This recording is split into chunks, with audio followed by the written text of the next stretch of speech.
এতিয়া ভাওনাৰ বতৰ। সমগ্ৰ ৰাজ্যখনৰ ইমূৰৰ পৰা সিমূৰলৈ কেৱল ভাওনা উদযাপন। ব্যতিক্ৰম নহয় বিশ্বনাথ জিলাৰ চতিয়া তথা বিশ্বনাথ বিধানসভা সমষ্টিৰ ভিন্ন প্ৰান্ত। বৃহত্তৰ উত্তৰ চতিয়াত অনুষ্ঠিত হৈ থকা দুদিনীয়া কৰ্ণপৰ্ব ভাওনা ভাগৰ কালি নিশাৰ ভাগত সফল সামৰণি পৰে।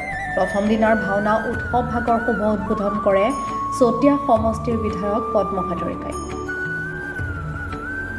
উক্ত ভাওনাখনত কৃষ্ণৰ ভাৱত মানৱজ্যোতি বৰা, অৰ্জুনৰ ভাৱত অপূৰ্ব শইকীয়া, দুৰ্যোধনৰ ভাৱত ৰঞ্জিত কৰ্মী, ভীমৰ ভাৱত টুন বৰা, কৰ্ণৰ ভাৱত পুতুল গগৈ আদি ভাৱৰীয়াই সুন্দৰ ভাৱেৰে দৰ্শকক আকৃষ্ট কৰে। দ্বিতীয় দিনাৰ কৰ্ণপৰ্ব ভাওনা ভাগৰ উদ্বোধন কৰে বিশ্বনাথ সমষ্টিৰ বিধায়ক প্ৰমোদ বৰঠাকুৰে।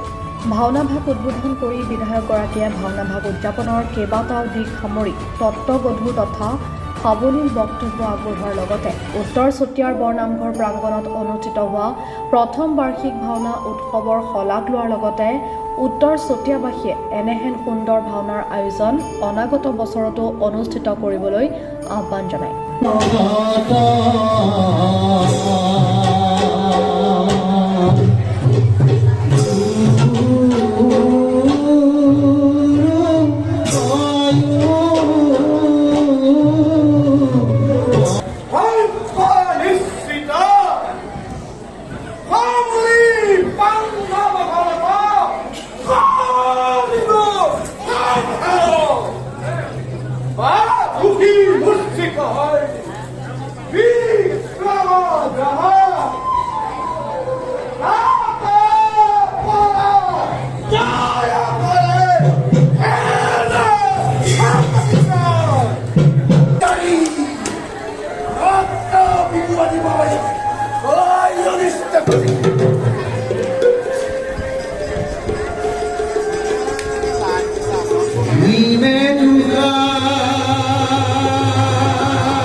নদুৱাৰৰ পৰা দুৰ্গা পৰিয়ালৰ ৰিপৰ্ট, অগ্নিগড় নিউজ।